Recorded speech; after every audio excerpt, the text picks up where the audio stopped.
Pasko na talaga dito sa Pilipinas. Marami ng ilaw at palamuti sa daan.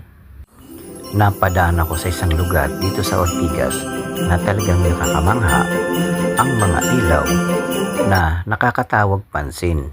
At ramdam mo na rin ang lamig ng simoy ng hangin. At ito rin yung season na matutuwa na ang mga inaanak mo. At hindi ka lang mahihilo, butas pa pati bulsa mo. Kaya ang payo ko sa'yo, magtago ka na dahil lagot ka. Charot lang. Dahil ito lang yung season na mararamdaman ng ating mga inaanak ang kanilang kasiyahan. Kaya sa mga inaanak ko, happy holiday. Punta na kayo sa bahay.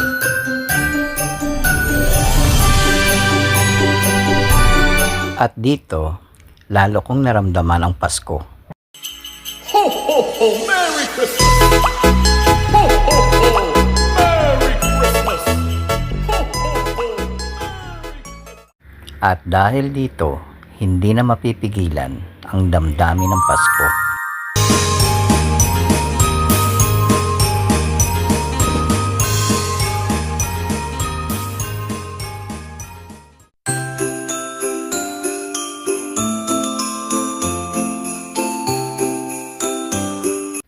Sa sobrang aliw ko, nakakaramdam na ako ng pagod at gutom.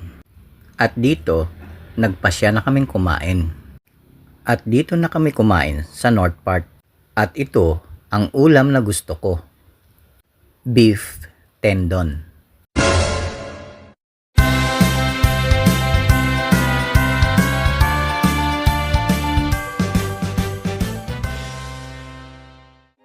At samahan na rin natin ng beef wonton dahil masarap humigop na sabaw dito dahil malamig.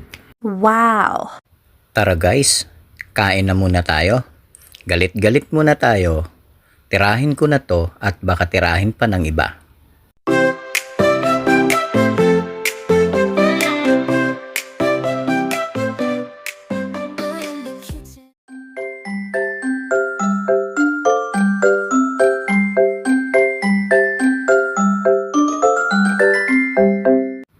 Masarap talagang kumain guys pag may kasamang chili sauce. Solve na tayo dito guys, kaya mag black tea na muna tayo.